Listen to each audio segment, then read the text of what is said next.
नमस्कार दोस्तों, स्वागत है फिर से एक नई वीडियो के अंदर। तो दोस्तों, आप देख रहे हैं यहाँ पर ये खबर छपी है। आज 23 तारीख है और आज की ये खबर है और इसमें कहा गया है रीट के सिलेबस को लेकर, यानी कि रीट में सिलेबस के बदलाव को लेकर ये खबर प्रकाशित हुई है। और सुबह से जो है इसमें खलबली मची हुई है कि क्या वाकई में और रीट में जो है सिलेबस का बदलाव किया जाएगा। तो देख लेते हैं पूरी खबर क्या है और बाद में इसके बारे में बात करते हैं। साथ ही साथ हमें ये ध्यान में पड़ जाएगा कि क्या वाकई में इसमें सिलेबस में बदलाव होगा या फिर जो है बदलाव होगा तो कितना कुछ होगा। ठीक है, देखिए दोस्तों, यहाँ पर लिखा गया है कि रीट 2021 के 10वीं और 12वीं के कोर्स के आधार पर बना था 2022 का सिलेबस। तो सीधी सी बात है कि 2022 के अंदर रीट हुई थी और उससे पहले जो है सिलेबस जारी किया गया था 2021 का। उसमें 10वीं और 12वीं के जो कोर्स थे उसके आधार पर जारी किया गया था। तो 10वीं और 12वीं की जो उस समय किताबें थी उसके आधार पर 2021 के अंदर सिलेबस जारी किया गया था और अब चल रहा है 2024। तो यहाँ पर जो है 23-24 की किताबें चल रही हैं। तो उसके आधार पर जो है यहाँ पर आंशिक कुछ परिवर्तन की बात कही जा रही है। सिलेबस में आंशिक संशोधन संभव, तो सिलेबस में जो है थोड़ा बहुत बदलाव हो सकता है और उसकी संभावना यहाँ पर व्यक्त की गई है। पुराने सिलेबस का बोर्ड करा रहा है परीक्षण। तो पुराने सिलेबस को लेकर जो बोर्ड है वो यहाँ पर जो है परीक्षण करवा रहा है और उसमें कुछ जो है विचार विमर्श किया जाएगा कि सिलेबस में वाकई में कुछ चेंज करना है या नहीं करना है और करना है तो कितना करना है। देखिए आगे क्या कुछ प्रकाशित की गई है खबर। राजस्थान माध्यमिक शिक्षा बोर्ड यानी कि आरबीएसई राजस्थान अध्यापक पात्रता परीक्षा रीट 2024 के सिलेबस की तैयारी में जुट गया है। तो जो अपना एग्ज़ाम जो है कंडक्ट करवाने वाली संस्था है वो आरबीएसई है, यानी कि राजस्थान माध्यमिक शिक्षा बोर्ड है, और वहीं जो है अपना एग्ज़ाम करवाएगी। तो वो जो है अपने सिलेबस के अंदर जुट गया है और पिछली रीट से करीब लगभग 2 साल बाद ही जो है नई रीट सिलेबस में आंशिक संशोधन की संभावनाएँ जताई जा रही हैं। तो 2 साल बीतने को आ गए हैं और 2 साल बाद में जो है नई रीट होने जा रही हैं।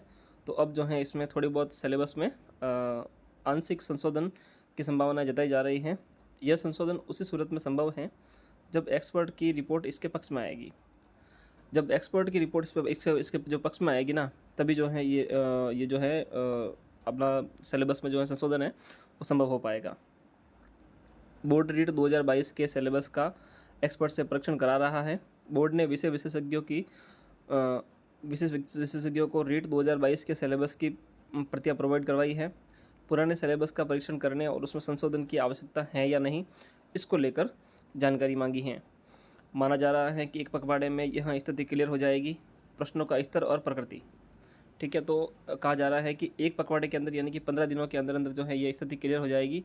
यानी कि हम मान सकते हैं कि 10 नवंबर के आसपास ये जो है स्थिति है ये लगभग 5 से 10 नवंबर के बीच में जो है इसकी स्थिति भी लगभग क्लियर हो जाएगी कि अपना जो सिलेबस में उसमें कितना कुछ चेंजेज करना है या कितना कुछ चेंजेज होने वाला है। ठीक है, अब देखिए प्रश्नों का जो स्तर और प्रकृति थी वो किस प्रकार से थी। तो यहाँ पे समझ लीजिए आप, प्रश्नों का स्तर और प्रकृति। बाल विकास और शिक्षण विधियाँ प्रश्न पत्र में 6 से 11 वर्ष तक की आयु के बच्चों के पठन और पाठन के स्तर से संबंधित शैक्षणिक मनोविज्ञान, विद्यार्थियों के विविध मानसिक स्तर, उनकी आवश्यकता, उनसे अंतरक्रिया और अच्छे शिक्षक के गुण और विशेषता आदि के बारे में समझ को परखने वाले प्रश्न पूछे गए थे।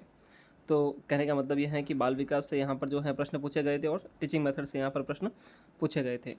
बहुविकल्प प्रश्नों का मापदंड कक्षा 1 से 5 के राज्य सरकार द्वारा निर्धारित शिक्षण 2021-22 के पूर्ण पाठ्यक्रम और विषय वस्तु के आधार पर रहा था। यानी कि 1 से लगाकर 5 तक, यानी कि लेवल फर्स्ट जो थी, उस लेवल फर्स्ट का जो एग्ज़ाम जो सिलेबस था वो 2021-22 के जो पाठ्यक्रम थे, यानी कि 2021-22 की जो किताबें थी उनको आधार बनाकर जो है सिलेबस तैयार किया गया था।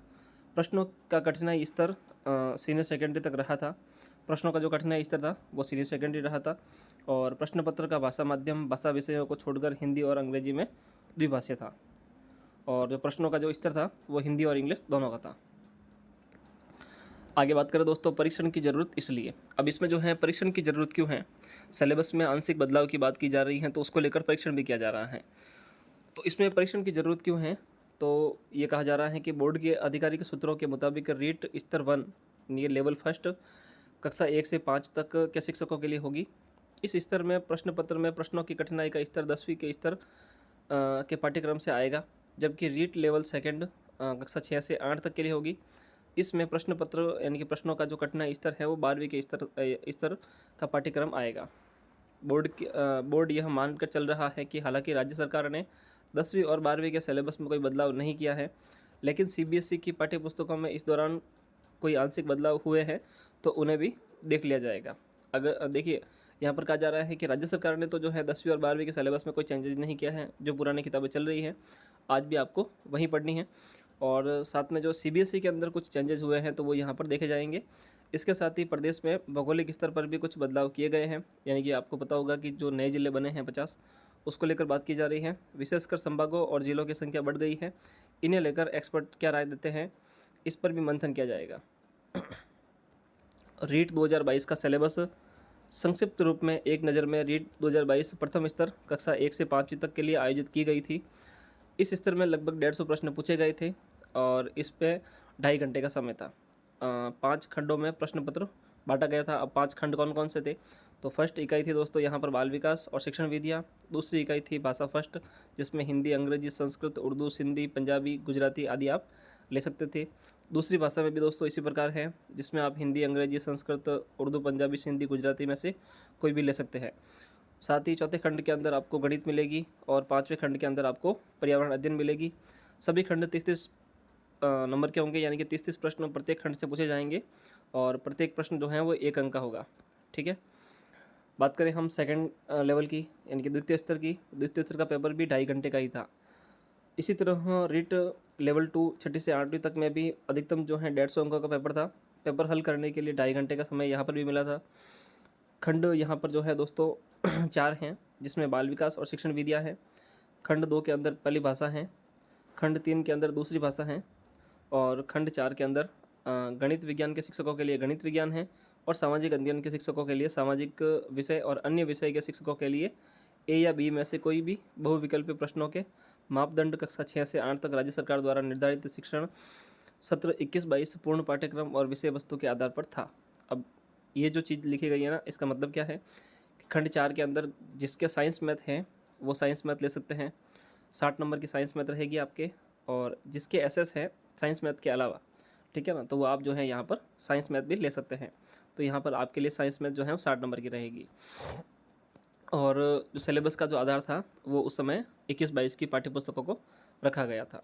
तो यहाँ पर दोस्तों अब एनसीटी की कुछ गाइडलाइन भी हैं, जिसमें जो है ज़्यादा कुछ इसमें बदलाव नहीं किया जाएगा। हालांकि इसमें आंशिक बदलाव किए जाए तो कुछ टॉपिक जो है, कुछ एक टॉपिक बहुत कम जो है इसके अंदर, मान के चलिए कि 5 से 7% इसमें जो है चेंजेस किए जा सकते हैं। 10% के आसपास इसमें चेंजेस हो सकते हैं, उससे ज़्यादा की यहाँ पर संभावना नहीं है। ज़्यादा कुछ यहाँ पर बदलाव नहीं होगा, तो आप निश्चित तौर पर और अपनी तैयारी को कंटिन्यू करते जाएँ। ठीक है, अगर आप एसएस पढ़ रहे हैं तो एसएस को पढ़ते जाएँ। ठीक है, राजस्थान जीके में ज़्यादा कुछ बदलाव होने वाला है नहीं। ठीक है, तो आप इंडिया जीके, राजस्थान जीके, जो चीज़ें आपके हैं एसएस में वो सब पढ़ते जाएँ। साथ ही आपके सब्जेक्ट में ज़्यादा कुछ बदलाव नहीं होगा तो उसमें भी आप पढ़ते जाएँ, और अगर बदलाव होगा तो थोड़ा बहुत बदलाव यहाँ पर होगा, यानी कि एक टॉपिक यहाँ से हटाया जा सकता है या फिर नया जोड़ दिया जा सकता है। तो यहाँ पर ये आंशिक परिवर्तन हो सकता है, तो आप अपनी तैयारी को जारी रखें। ऐसी कुछ खबरें छपती हैं तो हम आपके लिए बैठे हैं, और हम आपको टाइम टू टाइम इसके अपडेट भी देते रहते हैं कि इसमें क्या कुछ परिवर्तन होगा या नहीं होगा। तो समझ में आ गया होगा कि इसमें ज़्यादा कुछ परिवर्तन होने वाला नहीं है। अपनी तैयारी आप जारी रखें, किसी प्रकार के उलझन में ना रहे और अपनी तैयारी में व्यवधान नहीं आने दें। समय बहुत कम है, समय बहुत ही कम है, लगभग 80 दिन का समय अब बचा है। बीच में दिवाली भी आ गई है, तो बहुत कम समय आपके पास है। रीट प्री आपको निकालनी है। अब आप रीट प्री आप निकालोगे तो फिर आप रीट मेंस के लिए एलिजिबल हो पाओगे। इसलिए आपको पूरा फोकस अपनी तैयारी पर करना है, रीट प्री पर करना है, और जितना भी सिलेबस है आपको जल्दी से जल्दी कवर करके उसके अधिक से अधिक आपको रिवीजन करना है। ठीक है, तो अपनी तैयारी को जारी रखें। चीज़ें हम आपको यहाँ पर करवा भी रहे हैं, साथ भी आपके जितने भी डाउट हैं वो भी आपको यहाँ पर सॉल्व हो रहे हैं। और बाल विकास की मैं निरंतर क्लासें ले रहा हूँ, जिसमें लगभग 5-6 क्लास अपनी हो गई है और आगे भी हमारी क्लासें चलती रहेगी। साथ ही मैं कल से संस्कृत भी शुरू करने जा रहा हूँ, तो आप संस्कृत की क्लासें आपको देखनी है तो हम ट्रिक वाइज जो है संस्कृत को भी यहाँ पर देखेंगे, साथ ही हिंदी को भी हम देखेंगे। ठीक है, और एसएस भी हम यहाँ पर आगे देखने वाले हैं, तो जल्दी से चैनल को सब्सक्राइब भी कर लीजिए और हमारे साथ जुड़े रहें। तो उम्मीद करता हूँ कि चीज़ें समझ में आ रही होगी आपको और आपकी तैयारी अच्छी चल रही होगी। तो मिलते हैं एक नई वीडियो में एक नई जानकारी के साथ, तब तक के लिए धन्यवाद।